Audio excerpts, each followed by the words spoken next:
Okay, so we are going to talk about strategies, lots of strategies. In fact, I listed almost 100 of them that we are going to cover in this session.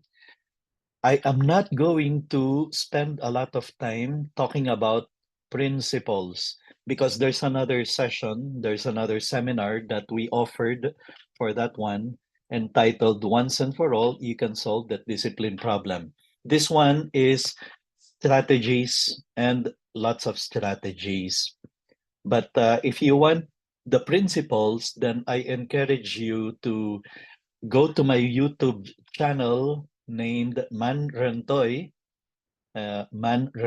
or at Character Formation.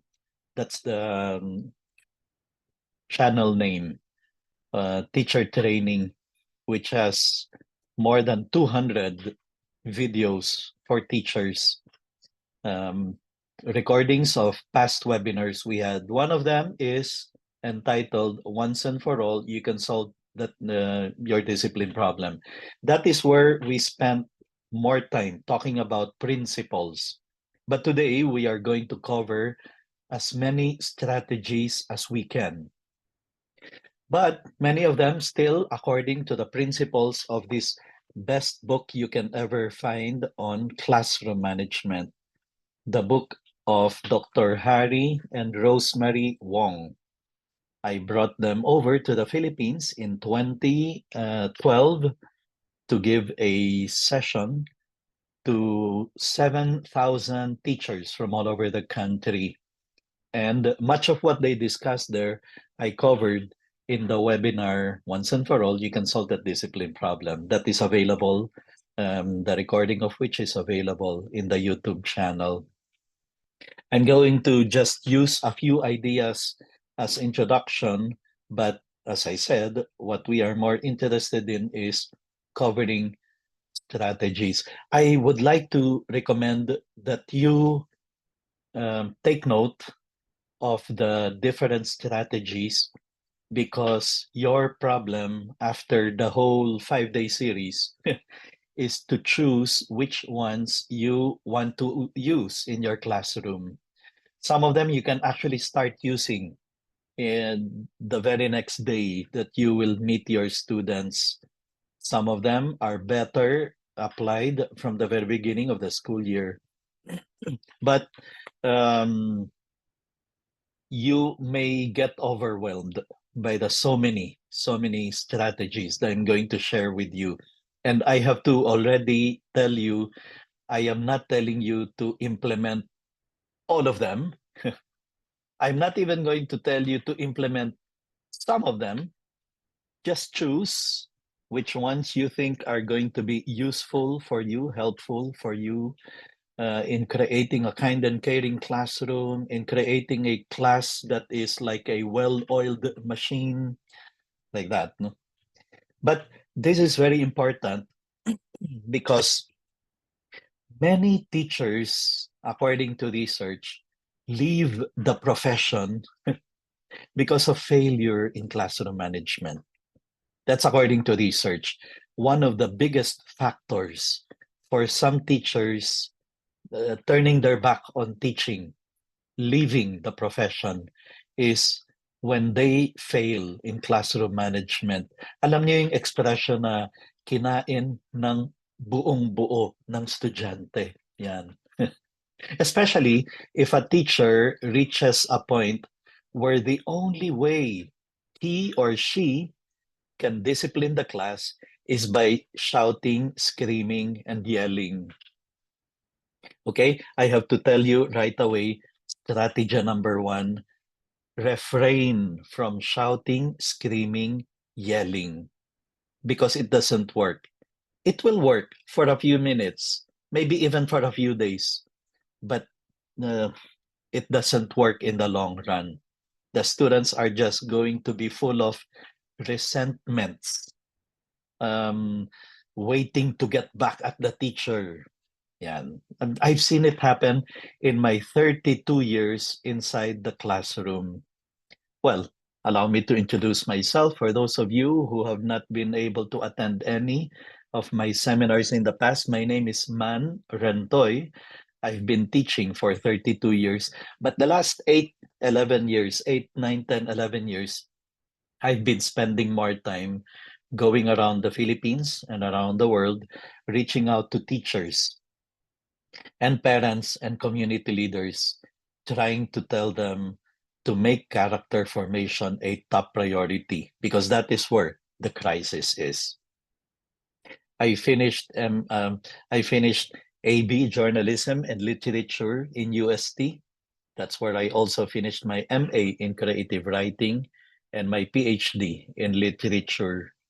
And I taught for 32 years, 4 years in Westbridge School, Iloilo City. I started that school in 1992. And then I also taught in CRC College before Westbridge. And then in Southridge School for 15 years. And then in the University of Asia and the Pacific from 2009 all the way to, well, up to now, I am still connected really with um, the Arts and Sciences, College of Arts and Sciences. But as I've said, I've been spending more time pushing character formation, which is where the crisis is right now. Okay, let me hear from you. I know some teachers complain that they never received honest to goodness training in classroom management in their school of education. I'm interested to know. Can you please type in the chat box yes or no? Did you have training in classroom management before you actually started teaching? Yes or no? Okay, we see some yeses, a number of no's. Okay, great. Yes. Okay. So I'm seeing a lot of no's, which is very sad because uh, this is one of the most crucial skills we ever need to learn about teaching and teaching well.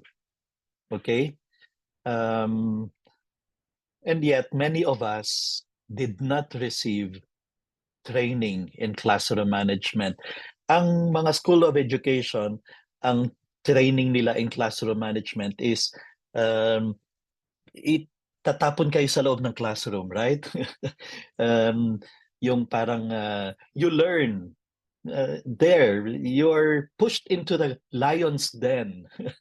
And then hopefully you will learn how to manage the class from the experience. But you and I know it doesn't work that way.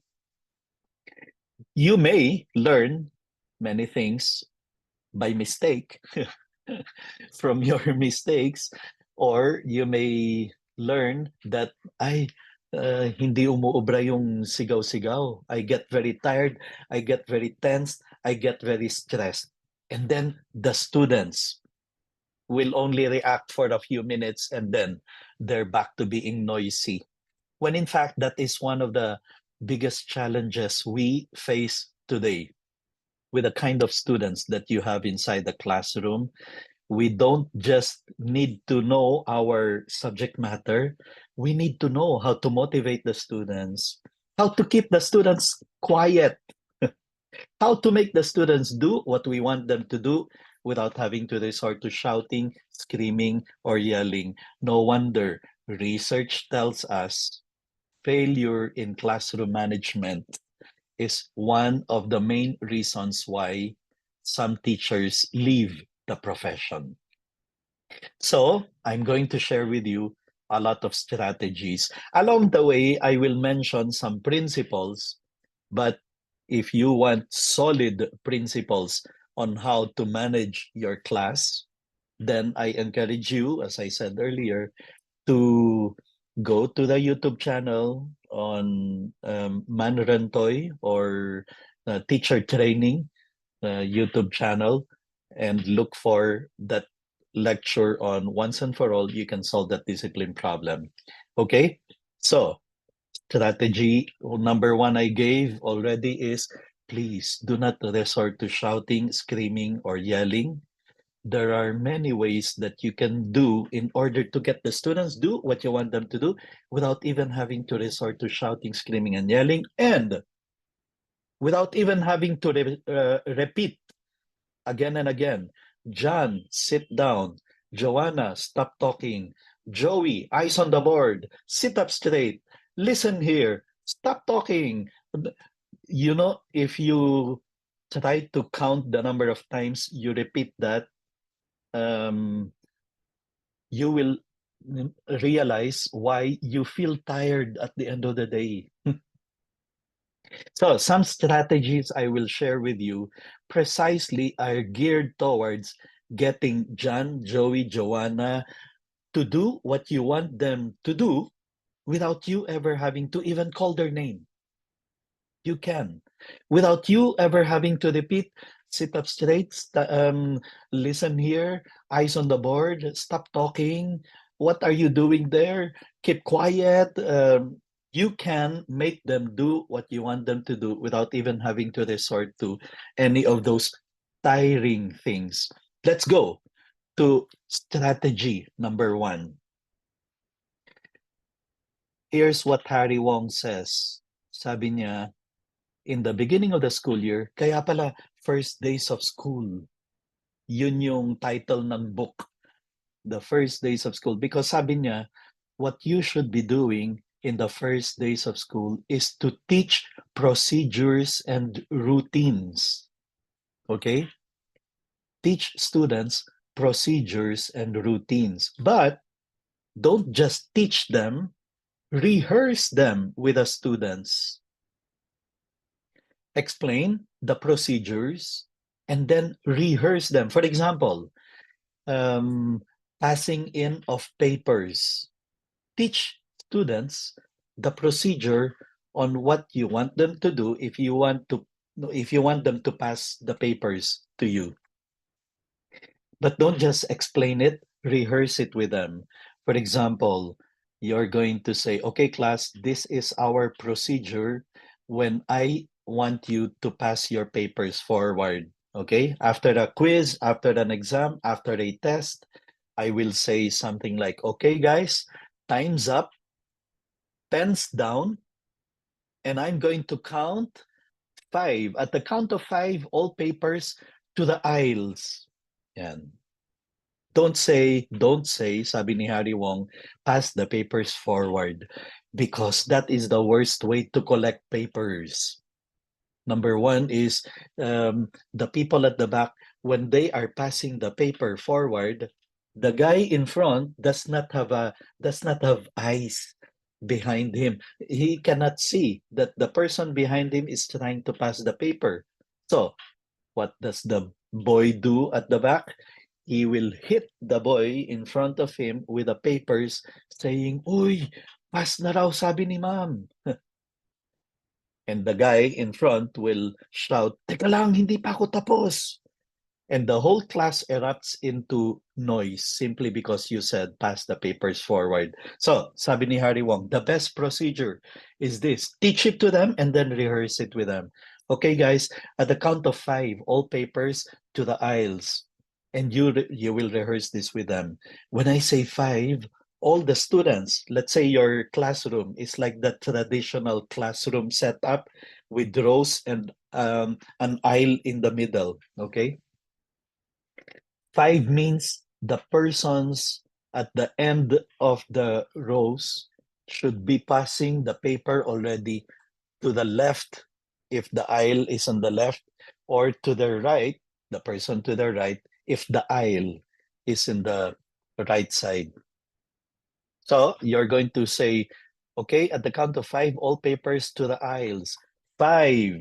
Yan. Alam na nung mga nandun sa dulo, they should be passing already their papers. Four.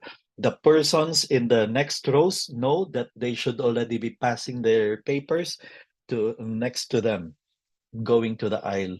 Three.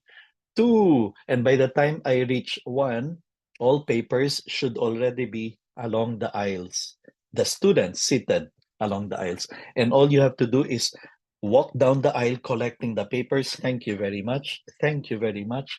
Thank you very much. Now, you take note what I said. You're going to count five, four, three, not one, two, three, four, five, because that can go six, seven, eight, nine, 10. And take note, I will say at the count of five, because we value time. We shouldn't be wasting time disciplining, getting angry, getting upset.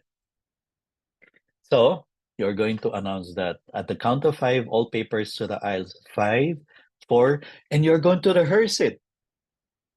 And if somebody is not following the procedure, don't get mad. Don't shout, don't scream, don't yell. It's enough to say, Joey, what's the procedure, please?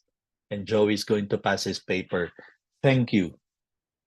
Let's try it again. Papers back to the owners. Let's see if we can do it now smoothly and without stopping.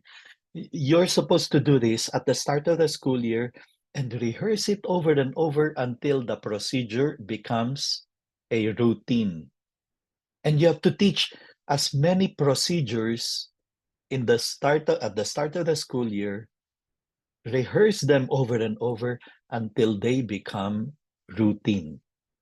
Okay, so that's the importance of procedures and routines. You can teach as many procedures as you want at the start of the school year for as long as you rehearse them. Procedure on how to start the class, procedure on how to pass papers, procedure on how to head their papers. Do you want them to write their full name, the date, the subject? Do you want them to put quiz or test? And you have to teach it to them at the start of the school year until it becomes a routine. Middle of the school year, 1 month after you open the school year, students should not be asking anymore, Sir, do we need to put our full name? Sir, do we need to put the date? Ma'am, do we need to put the subject? You should have taught that at the start of the school year. Now, we are in the middle of the school year. There's nothing wrong with teaching it to them in the very next meeting that you will have. Okay, class? So that our class will run smoothly, please follow this procedure. And then you teach it to them. And then you rehearse them. What's your procedure if you want the students to recite? Did you teach it to them? Did you tell them, okay, class, the procedure, if you want to recite, is raise your hand, wait to get acknowledged. When you are acknowledged, that's the only time that you speak, that you recite. Do you want them to stand up, or do you allow them to recite while they are seated? Whatever it is, make sure you explain the procedure and rehearse them over and over until they become routine. Now, here's the rule about classroom rules. Sabi ni Harry Wong, there shouldn't be so many rules that the students cannot even memorize them. You should have only rules enough that they can memorize. So in the years I've been following Harry Wong's strategies, which started in 1992, the first time I came across Dr. Harry Wong's cassette tape on Once and for All, You Can Solve the Discipline Problem. Ever since the time I've been following this, and I've only had 3 rules in my classroom. No unnecessary noise, no unnecessary movement, come prepared for class. Only those 3. And then I will explain to the students what no unnecessary noise means. I will tell them unnecessary noise is you and your classmate talking while I'm explaining. You and your classmate talking not about the subject, when somebody is reciting. That's unnecessary noise. No unnecessary movement. Don't stand up without permission. Don't slouch on your chair. Don't. So I explain clearly what is no unnecessary movement. And then come prepared for class. When I say bring out 1/4 sheet of paper, you should have with you ready 1/4 sheet of paper. In that way, you minimize students asking from a classmate, "Uy, pahinging 1/4. Hey, I need 1/4," which contributes to the noise and the chaos sometimes inside the class. Or I explain to them, come prepared for class means that if I ask you to recite, you should be able to recite. Study. Study hard the subject before you come inside my classroom. So only those three. Now, here's Bell method that will enable me to discipline a class, to stop John and Joey from talking without even having to call their attention, without even having to call their name.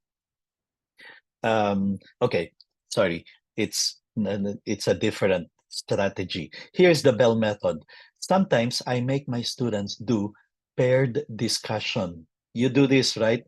Get a partner, discuss the question like that.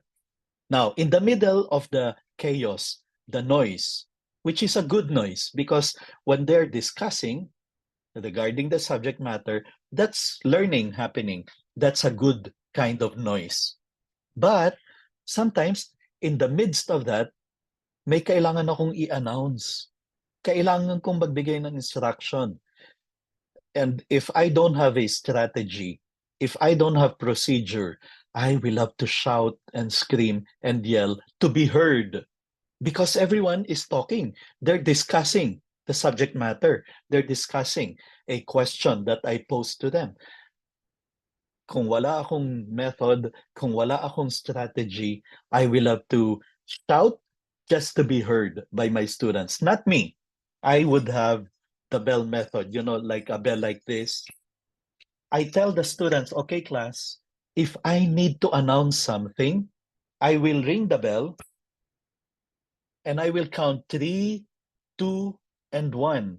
By the time I reach 1, I need you to stop talking. Even if you're in the middle of a sentence, look at me because I need to make an announcement. Okay? That's the bell method. Now, let's rehearse it. Let's rehearse. Get a partner and discuss with your partner what I did during the Christmas break. Go. And then they will get a partner, they will discuss. At a certain point, the noise level will be so high, so high. That is the time when I will ring the bell and I will count 3, 2, and 1.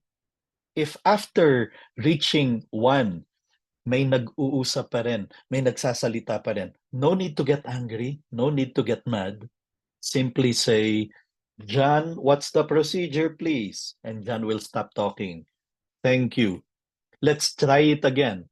This time, get another partner, etc. Until it becomes a routine that when they hear the bell, it means at the count of 3, stop whatever you're saying, listen to the teacher because she is going to make an announcement. It works. It works if you do this consistently.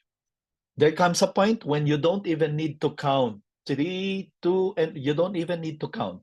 It becomes automatic for them that when they hear the bell, it means stop, keep quiet, because ma'am or sir needs to make an announcement.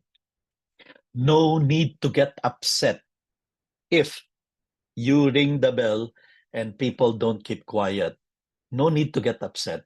They are not challenging your authority. Di ba may ganyang teacher, Pagka yung students hindi sumunod sa procedure, galit na galit si ma'am. Sasabihin niya, John, how many times do I have to tell you, keep quiet when you hear the bell? No, no need to do that. It's enough to say, John, what's the procedure, please? And then he will keep quiet. Thank you. Which is similar to, here's another strategy now, the stop and look at me method. Here is a procedure you should teach students if you want to catch their attention, if you want them to listen to you.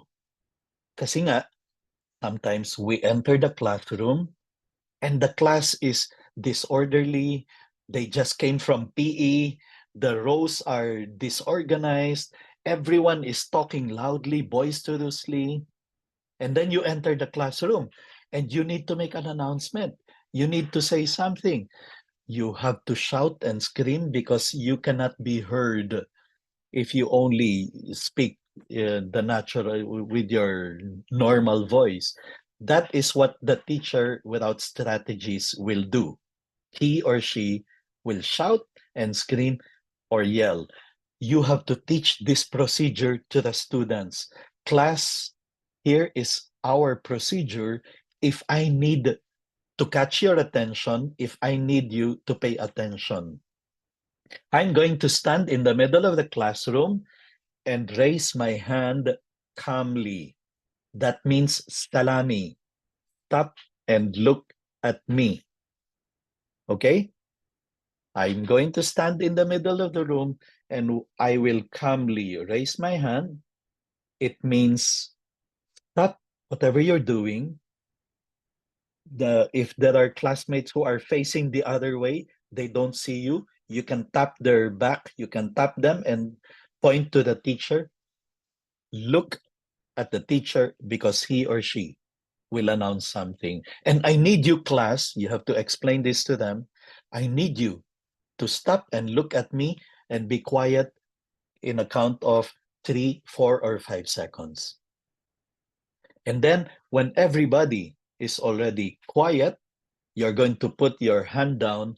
You're ready to make an announcement. You're ready to say whatever you need to tell them because you already have their attention.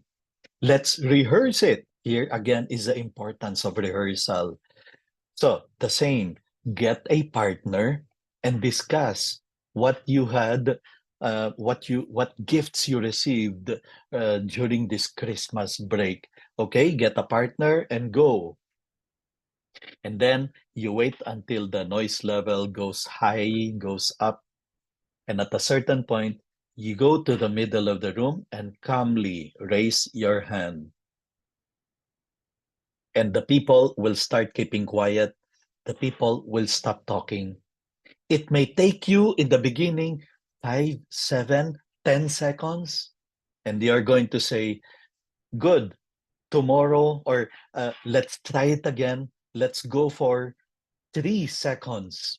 In a matter of 3 seconds, I want you to stop and look at me and stop whatever you're saying and keep quiet because I need to make an announcement. Rehearse it over and over until it becomes a routine. The next time that you need to do this, you enter the classroom and the classroom is noisy and rowdy and boisterous and loud. No need to shout. No need to get angry. No need to get upset. Just walk to the middle of the room, calmly raise your hand. And the same, if somebody doesn't keep quiet, it's enough to say, John, what's the procedure, please? Joanna, what's the procedure, please? And they will keep quiet and you will say, thank you. Next time, let's do it even faster. But that will save you from all the stress. You see, what gets you very tired many times is having to repeat over and over again. Keep quiet, sit up straight, eyes here on the board, stop talking, look at me. That is what stresses you out. If we can do away with all those and instead use strategies that will get John, Joey, Joanna, and all our students to do what we want them to do, then teaching doesn't have to be this tiring. Okay, at a certain point, you may need to rehearse students in a certain kind of silence drill, like the 2-minute silence practice, another strategy. If, for example, you finish an activity where you made them discuss, share their ideas, debate on a topic. And that can be very loud, and it's okay. It's a good noise. It's a noise of learning. I mean, learning is happening with that noise because they are exchanging ideas. But sometimes we need to segue into a lecture. But before you start lecturing, you might want to get them to keep quiet, to have a 2 minute silence practice, which should be done in a very calm way, not like this, like as if you're angry, not like this, like as if you are very upset. No, very calmly, very peacefully tell them, okay, class, let's do a maybe 2 minute, maybe 2 minutes may even be long for some of you. 1 minute. And that can make a big difference as you segue into from discussion, exchanging ideas, to you lecturing. Just get them to keep quiet, pay attention, because I am now going to give a lecture. I'm now going to discuss the lesson, and your role is to listen, to take notes, to keep quiet, to pay attention. Okay? No need to get yourself so tired and so stressed out having to get people to keep quiet. Okay. One of the most important things we need to do is to tune in to the students. We have to know how to listen to how they are, how they feel, how their um, state is. Especially ngayon, ano, yung mga kabataan, ibang klaseng bata, ibang klase na ang mga estudyante ngayon. Para bang when they come inside the classroom, it's like they are coming from another world. Another world where they are so immersed in gadget, technology, Spotify, Netflix, YouTube, uh, K-dramas. And then you suddenly tell them to enter your classroom that will require them to shut out the noise, to stop with the visuals in their mind and pay attention to you. That's why it's more challenging now, more than ever, to get the students to pay attention, to tune into us, and to get out of that digitally immersed world, and then put themselves in the proper disposition to study, to learn, to pay attention to us. That's why here's another strategy that we can use: traffic light behavior chart. We need to know how their state is, how they feel, where they are coming from, so that we will know how to get through to them, how we will be able to connect with them. And this is also very important because this shows that you are concerned about them, that hindi mo tinatrato yung mga estudyante na parang robot. You also admit, accept the fact that I know many of you are coming from uh, different levels of excitement or lack of excitement in their life, and then that you're putting them inside the classroom. Uh, Suddenly, you're telling them, shut down all the noise first, because you need to pay attention here inside the classroom. You need to give me your full attention. And so, at any given time, before you start the class, at the end of every major lesson that you have given, make them show you this stoplight chart.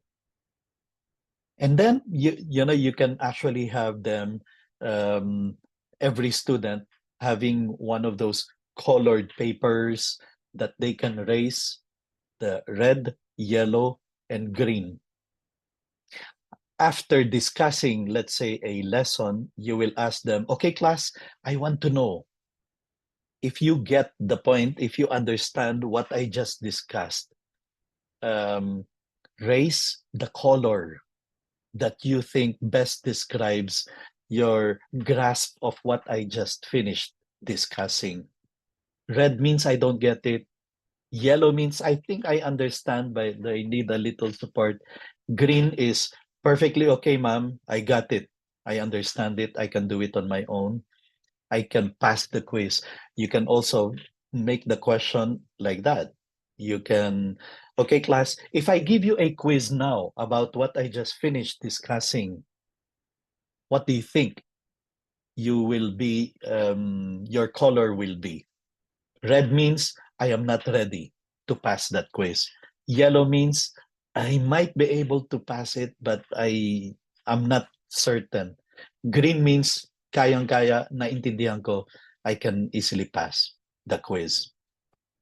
Or you can designate different meanings for the red, for the yellow, and for the green. But this is very important because it's a way of getting a feedback. And many times we teachers need to get feedback. If we are connecting with our students, if we are able to get across what we need to teach them, or for that matter, if they even have your attention. For all we know, we've been talking there for 30 minutes. Their mind is in TikTok. Their mind is still in YouTube. Their mind is still in the K-drama that they're watching, that they're following, that they finished over the weekend. They did a binge watching, which is the kind of students we have. Let's admit it. This is a different kind of generation of young people we have inside our classroom. For those of you who are my age, like me, much older, having spent so many years inside the classroom, we need to remind ourselves, itong mga kabataan ngayon sa loob ng classroom ko are not the same kind of students that I had 10 years ago. Sometimes I am now even tempted to say, the students you have inside your classroom are not the same kind of students we had before the pandemic.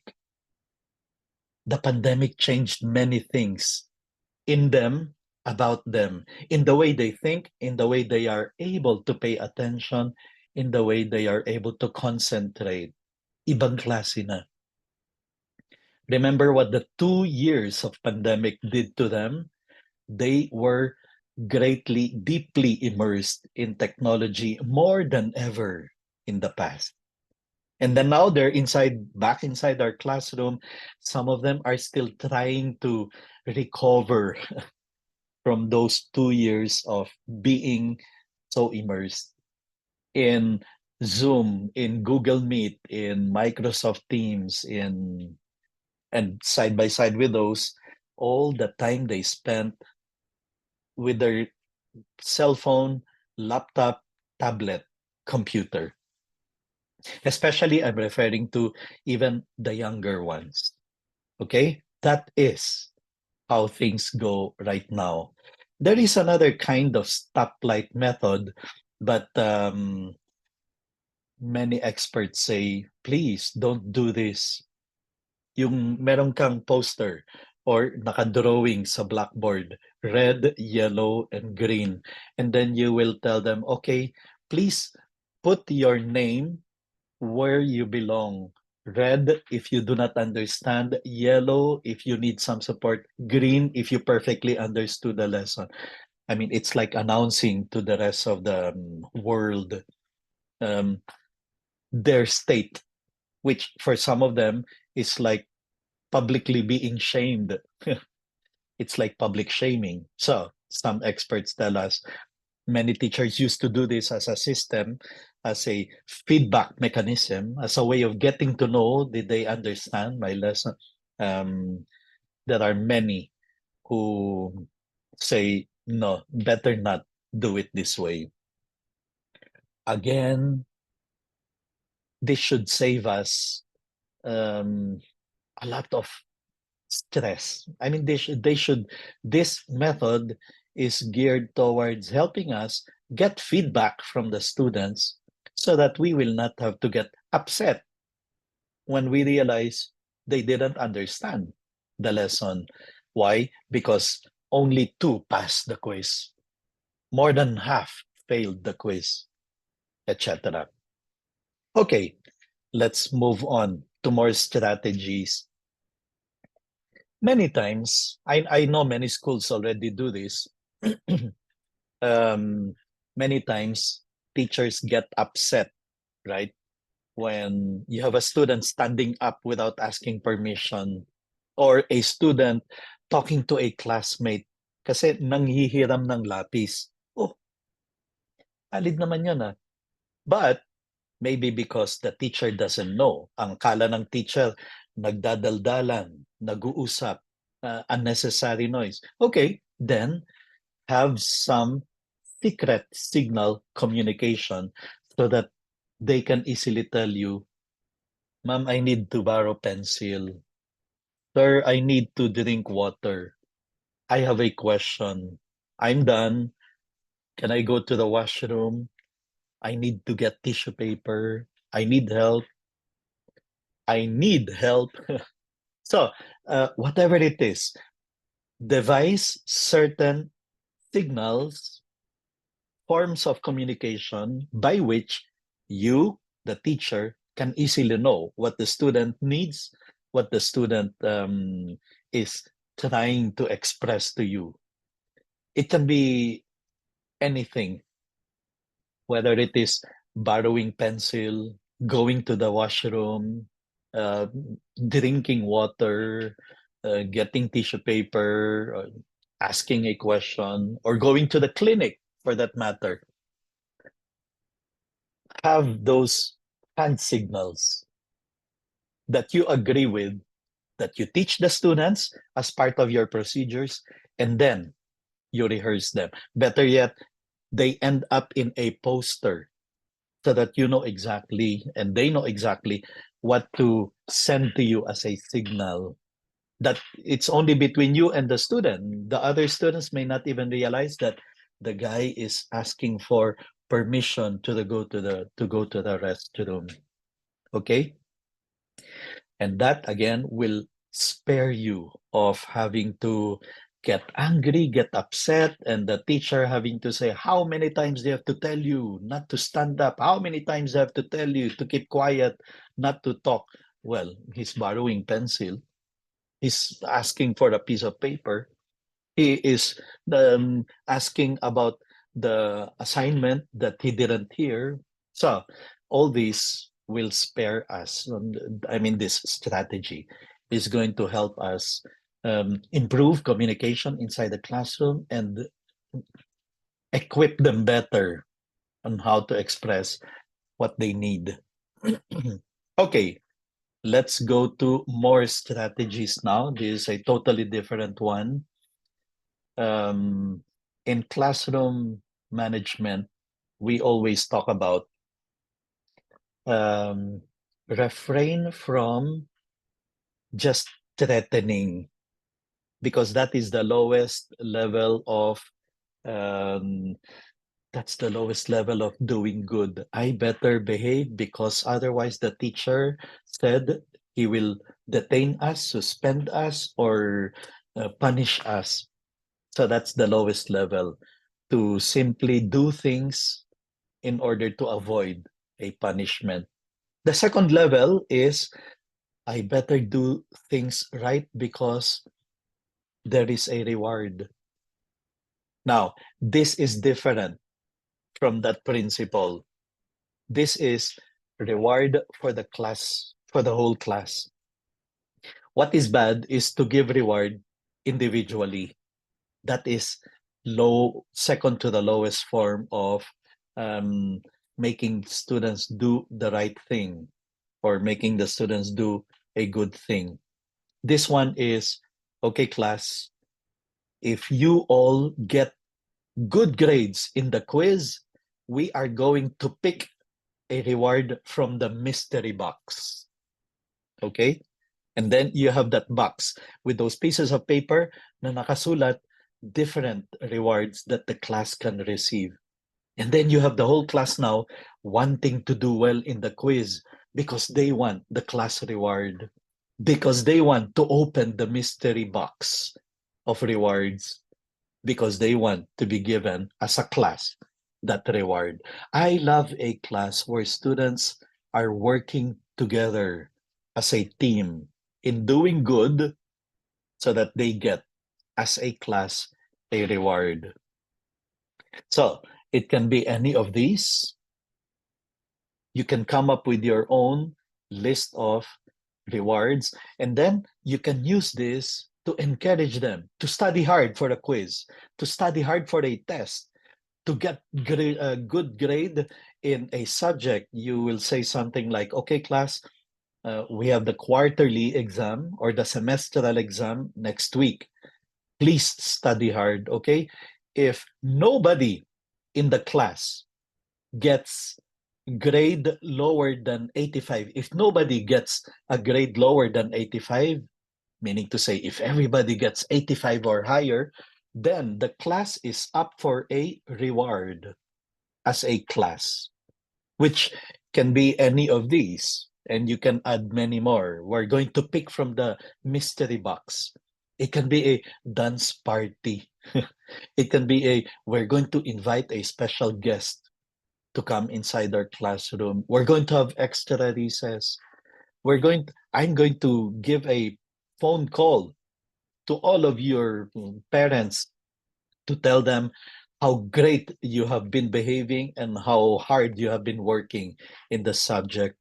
Homework pass, board games, one period where we are going to play chess or games of the general or Scrabble, or because you deserve as a class that reward for everybody getting 85 or higher, whatever it is.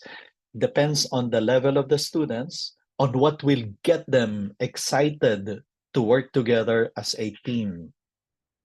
And imagine the class like that. Everybody's studying so hard because they, as a class, want to get that class reward. That will spare you again of having to get upset. Why did half of you fail? How come you are not studying my subject? How come you are very lazy? No, they're not lazy. They're maybe not motivated. Maybe they don't like you being a terror teacher.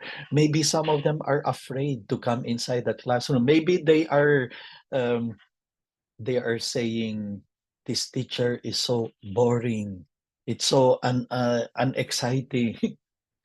And really, if they only have the choice, they would even say, sana si Mrs. So and so na lang ang teacher natin, sana doon na lang tayo sa kabilang class, balita ko um, mas magaling yung teacher.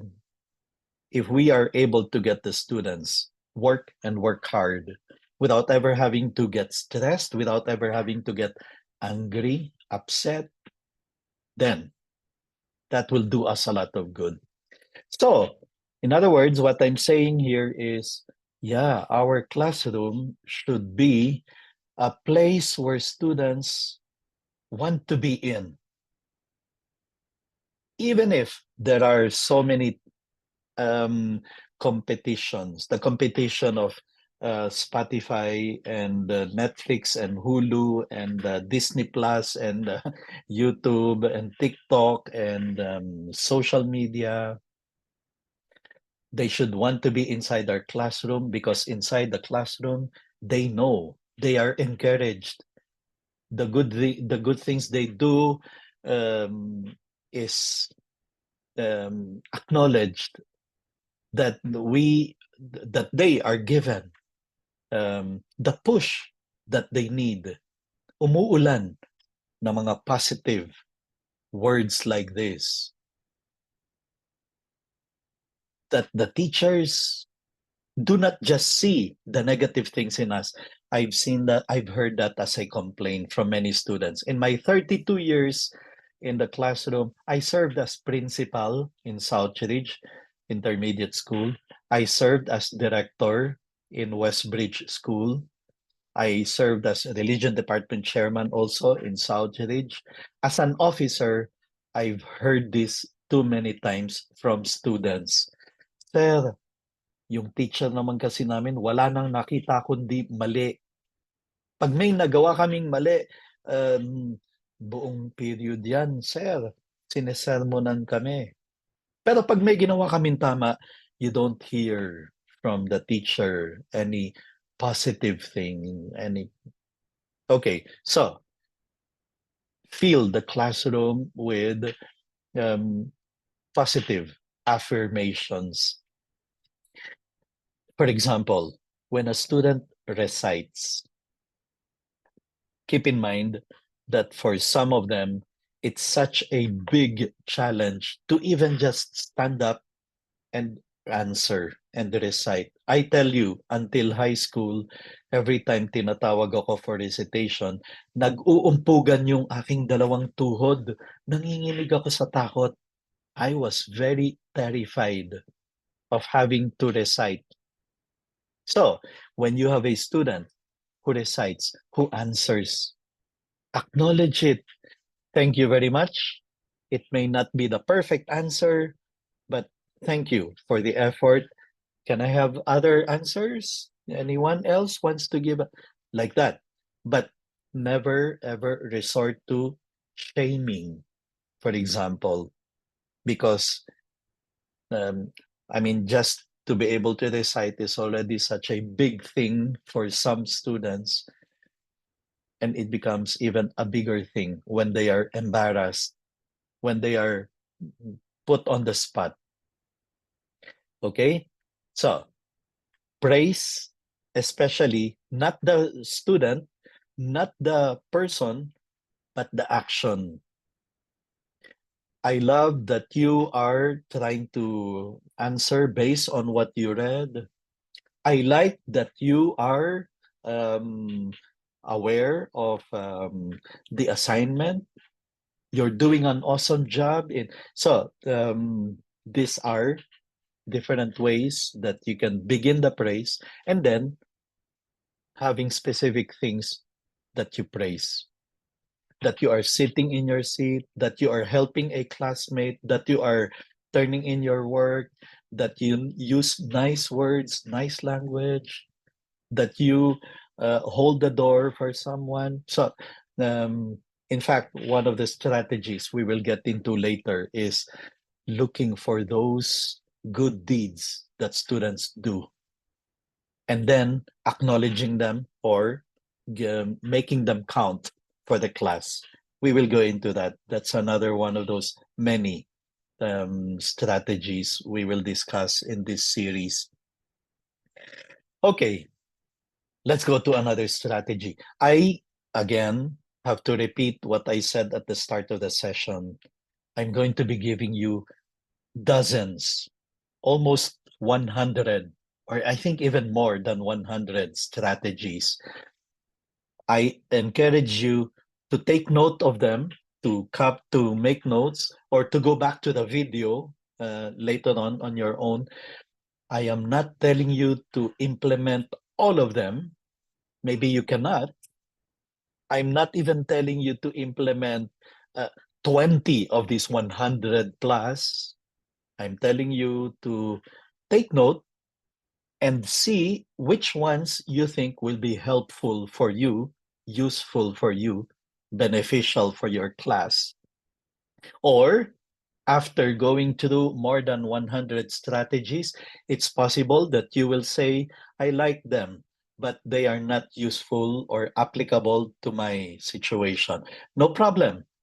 But the most important lesson that should be there in your mind is there are strategies out there. Learn them. Learn which ones can be useful, can be helpful for you in managing your class, in creating a kind and caring classroom, in getting the students to do what you want them to do without ever having to get stressed. Okay? So let's go to another strategy. Magic question technique. In other words, come up with questions that will make the students really excited, curious, or intrigued, or they feel it's a controversial question. Deliberately try to come up with questions that will tickle their imagination or that will tickle their curiosity or that really will make them creative in imagining possible answers to your question. If you could have dinner with any historical figure, who would it be and why? What do you think would happen if everyone in the world suddenly spoke the same language? If you could travel to any place in the universe, where would you go and what would you do there? If you were a character in a book, what kind of story would you want to be a part of? What invention do you think the world needs right now? And how would it benefit people? This you can, for example, do as an exercise to get them in the right mood for your specific class, for your specific lesson. And then you can say, okay, class, let's start with a 5-minute discussion of this intriguing question. And then you ask them, and then you tell them to get a partner and share their answer with their partner.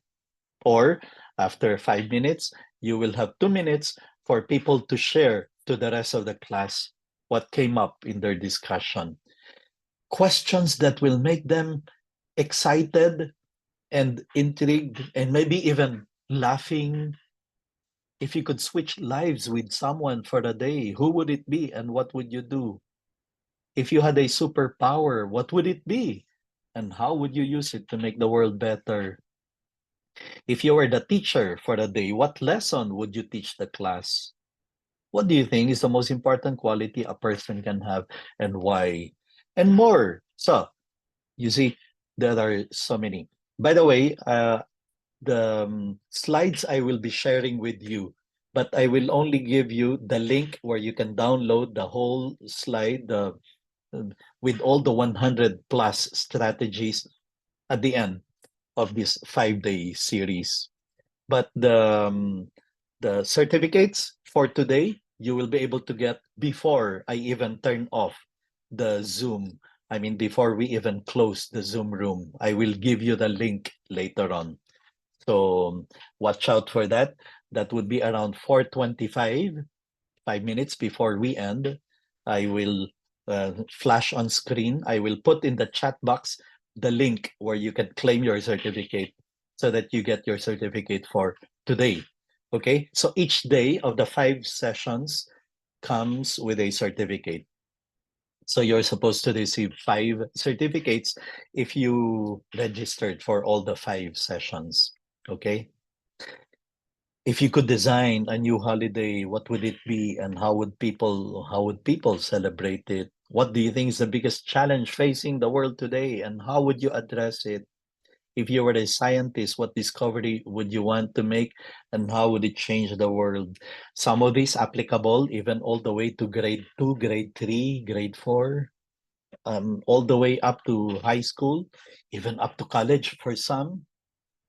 For the really kids, the grade 1, grade 2, grade 3, you might need to come up with some unique questions, like if you can be a cartoon character, things that they can relate to. If you could invite 3 people to join you on a deserted island, who would they be and why? If you could create a new species of animal, what would it look like and how would it behave? If you were the president for the day, what policy would you implement and how would it benefit society? So these are very good questions to make them imagine, reflect, and then put themselves in the shoes of others, which is a very, very good exercise in developing empathy. Empathy means you are able to see things from the point of view of other people. You're able to have different perspectives. You're able to um, imagine how others feel.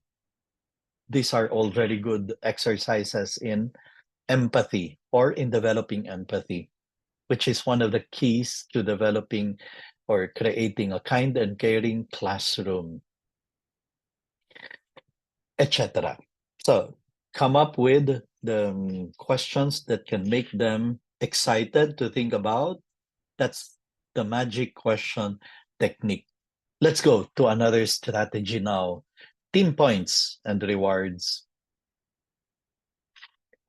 Reward system for a group, for a row, for a team, for the whole class. Not reward only for one person. Because you know what happens when you reward individuals, um, persons, specific persons.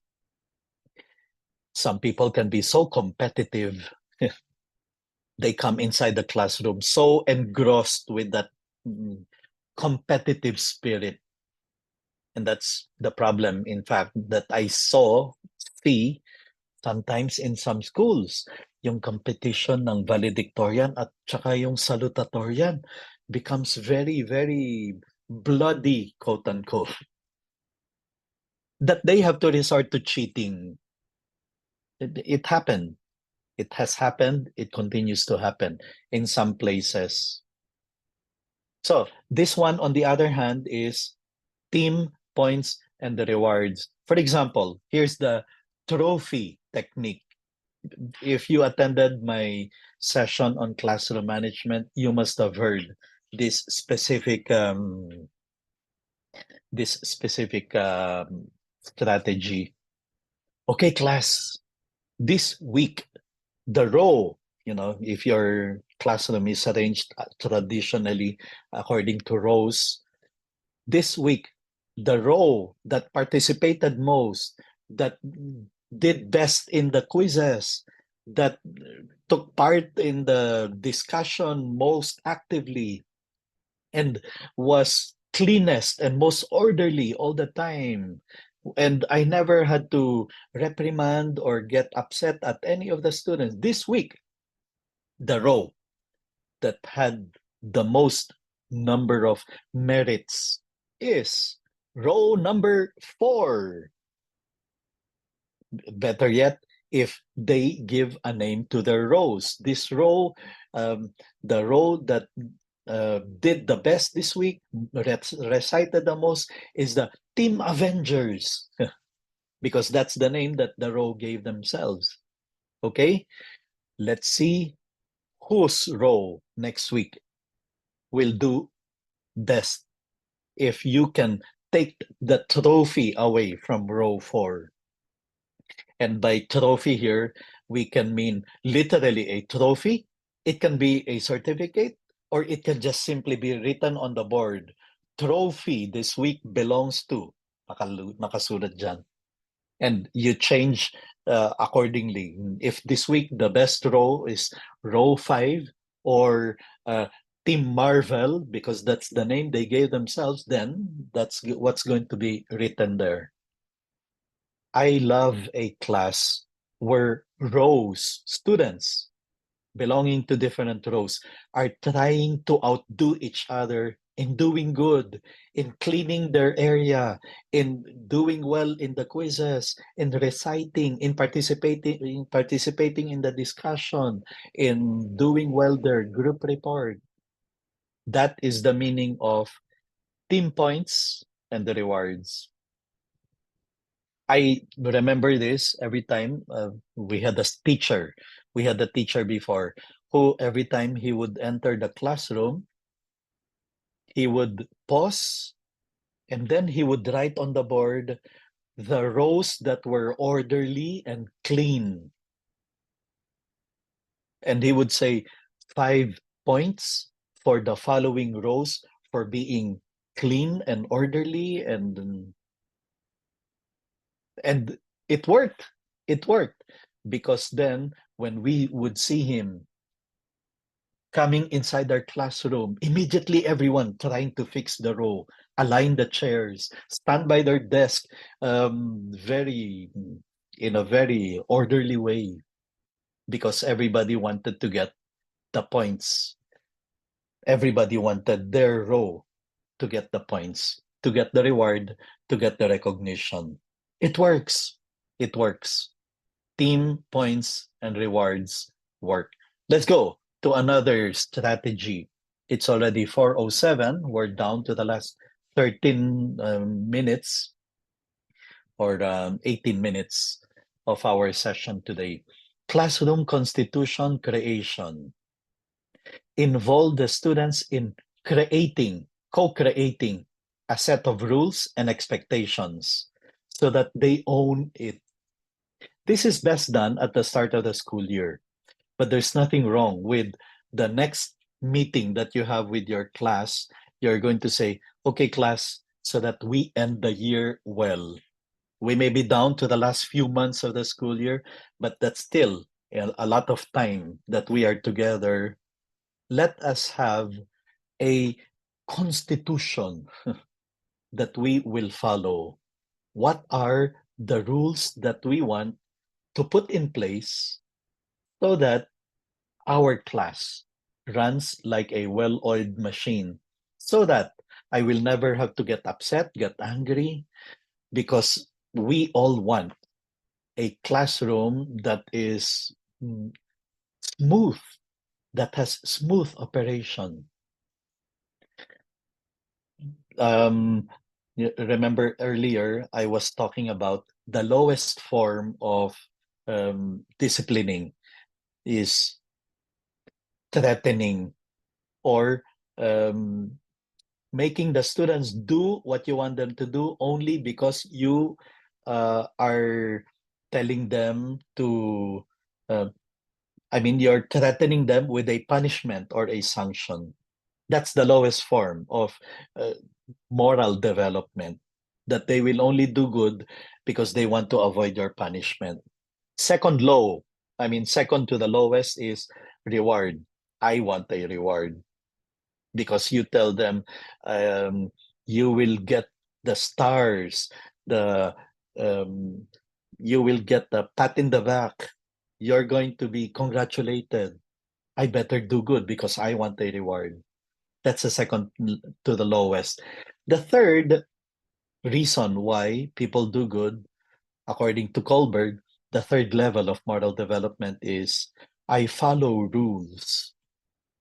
Or not yet. The third low level is I want to do good because I want to please somebody. I want to please my parents. I want to please the teachers. That's not good enough. The fourth level is I follow the rules. I have to do good. I have to follow the teacher because that's the rule. Good enough, better than the first three, but we can even still do better. The fifth level of moral development. Why are you doing the right thing? Fifth is because I have to be considerate of other people. I have to be considerate of the teacher. I have to be considerate of my classmates.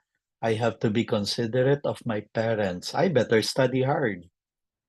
My tuition fee is not very cheap. And my parents are sacrificing to put me in this school. I have to be considerate of their sacrifices. But the sixth level, the highest level, is why I am pointing this out in this specific strategy. The highest level of moral development is when the student is able to say, I better behave because I have a set of principles and I live by them. I live by principles. That's the highest level form of moral development. And that is one of the purposes of having a classroom constitution that at the start of the school year, that's the best way to implement it. Or, as I said, in the very next class that you're going to have with your students, your class advisory, your class, you're going to discuss with them, okay, class, what are the principles that we live by? What are our core values? What do we believe in as a class to be the most important?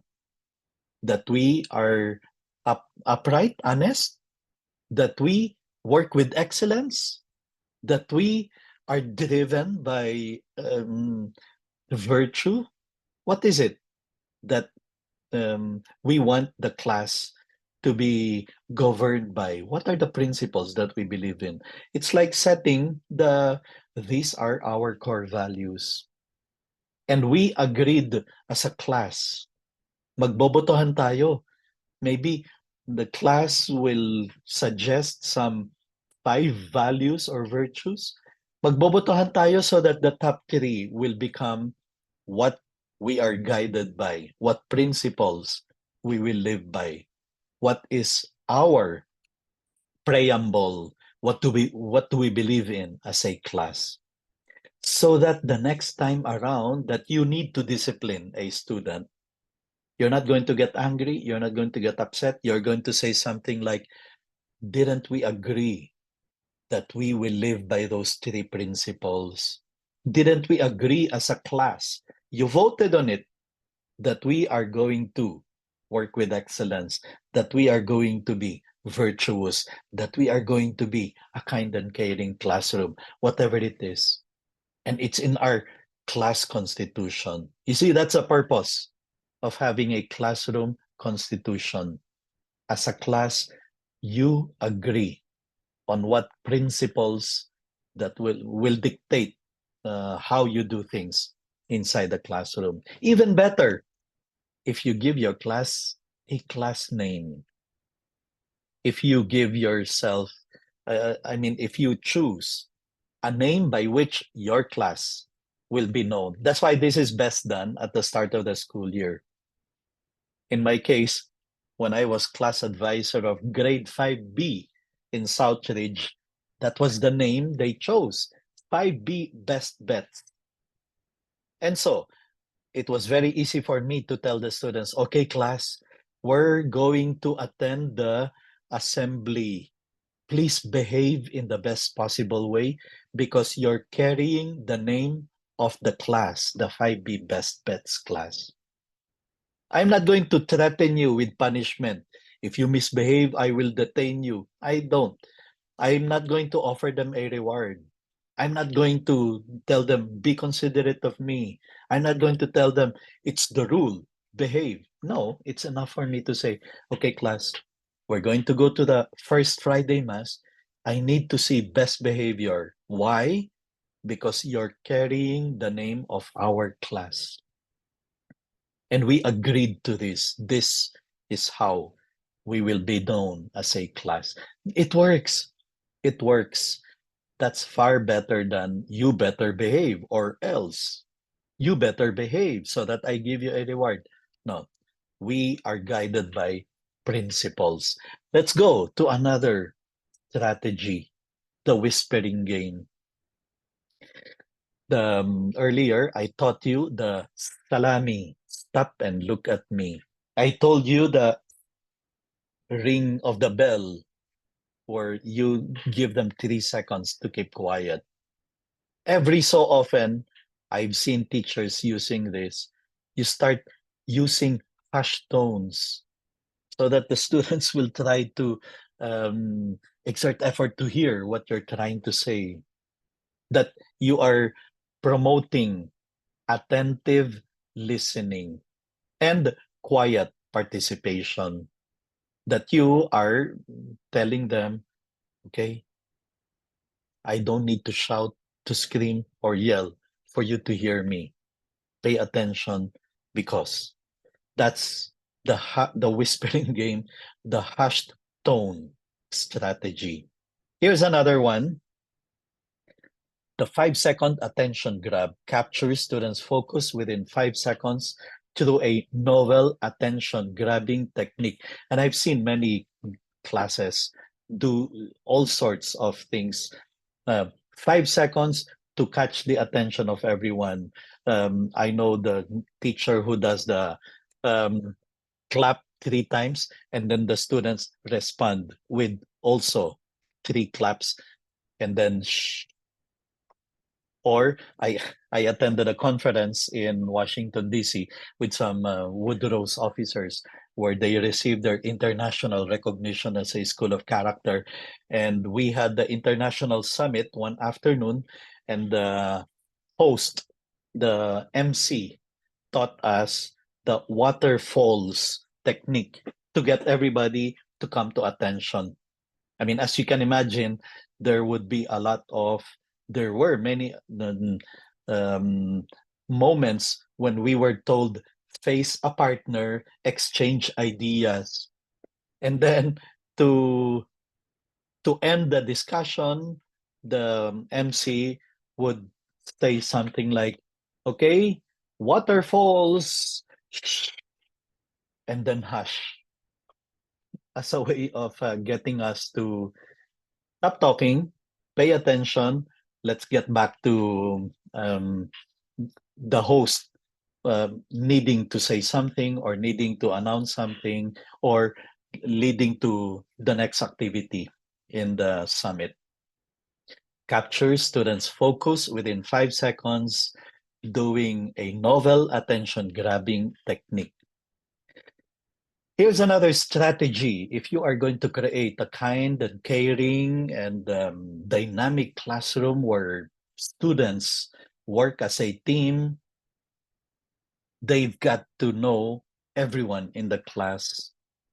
And so a way of getting to do that is the strategy of Hal Urban, author of the book 20 Things Good Teachers Do.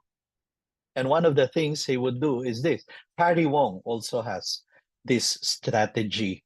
He said that it's good to shuffle the students every now and then so that when you say get a partner, after 1 week of being with the same students, they're shuffled. When they are told get a partner, it's a new partner that they will be seated beside. It's a new partner that they can be working with. And in that way, by the end of, I don't know, 3, 4 months into the school year, they must have been seatmates with practically everybody, and they must have practically worked with everyone. They must have done exchanged ideas with every single one inside the classroom. That's the sitting shuffle. It's a way of building camaraderie, friendship, teamwork with the whole class, not just with a few, but with everyone in the class. Rearrange seating arrangements strategically in order to alter social dynamics and behavior patterns. It also works, I'm sure, in the negative way, right? I know many teachers who do this. If they see that two students always talk with each other because they create noise, because they misbehave, they always, so they are separated. But as I showed you earlier, there are other ways of being able to do that without ever having to resort to a threatening kind of move like that. No? Okay, the silent count is similar to what I gave you earlier. Once you hear the bell, ding, at the count of 3, 2, and 1. But there comes a time when you don't even need to count at all. The silent count. You can give it 3 seconds and you can be sure students will keep quiet. The salami, which in the beginning would have been 5, 4, 3, 2, and 1. But at a certain point, it's enough to just calmly raise your hand and they will keep quiet in a matter of 2, 3 seconds. Or some teachers I know do this. They go to the middle of the room. Instead of the salami, they put their finger like that, and the students know it. I mean, we wonder why some master teachers are so good without even saying anything. They can stand in the middle of the room with their arms folded like that, and they can get the class to keep quiet. they can get the class to keep quiet without even shouting, screaming, yelling, or without even opening their mouth and just standing there in the middle of the room. We have to develop that. We have to know how to be able to do that if we are to master classroom management. Here's another strategy now: musical transitions. And even if your subject is not music, your subject is biology, your subject is values, arts, or whatever it is, nobody's stopping you from playing from your cell phone, from your Spotify, from your Bluetooth speaker. Use music to signify shifts between activities to create a smooth and engaging flow. For example, I sometimes ask my students, okay, get form groups of three. Three of you discuss this question or discuss a plan, a proposal. You can sit wherever inside the classroom. When you hear the music later, it means you have 20 seconds to go back to your seat. Okay?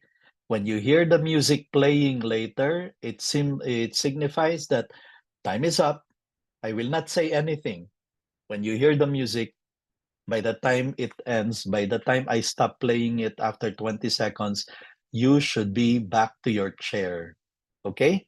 You can sit wherever you want to discuss with your team, with your group, with your group of three or five, or however many I put you in the group. And then I will play the music when time is up.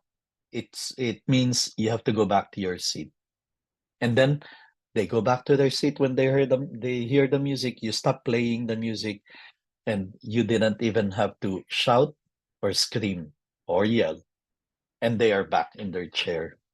Let's go to another strategy. Oops, I have 1 minute left to end. Okay, similar to the team rewards that we talked about earlier, catch and celebrate good behavior. Highlight and celebrate instances of positive conduct to reinforce desired behavior. Class, you behaved very well in the first Friday Mass. Good job. Let's keep it up. That is what it means to be a 5B best bet class. That's what it means to have students from our class. Good parents do that. Good parents do this. When they tell their children, I expect you to behave because you're carrying the name of the family. Diba? That's also what good parents do. You have to behave because you're carrying the name of the family. John, that was so sweet of you to sing a song for Lola. Good job. You are praising not really John, but a good thing that John did. Okay, I said 5 minutes before we end, I'm going to flash on screen the how do you call this? The how to claim your certificate for today. And then uh, let me see. I'm going to type on the screen, I mean, in the chat box. You can click on the chat box. And in fact, I want you to do that now and fill up the form. And when you finish filling up the form, when you click submit, you should receive in your email your certificate for January 3 session. And when you do, please type in the chat box, done, or got it, indicate if you actually have received your certificate in your email. Those who are not connected, I know, for example, our friends from Anihan are following as a group. You may not have access to your computer right now. It's okay. You can take a picture of this so that you can access later on the Google form. And as soon as you fill up the form and click submit, expect to receive in your email the electronic certificate, which you can print out. And past participants of our seminars have been able to use this to renew their PRC license. Thank you, Miss Alex. She's done. So that means nakuha niya na yung certificate in the email. Thank you, Jaime. Thank you, Brian. Great. Okay. Thank you, Ali and Ryan. So that means it works. Thank you, Dan. So good. And if you encountered internet problem, don't worry. You should receive in the email the link to the recording. Okay? I'm going to stop recording now. And yeah, let me see. I will stop recording.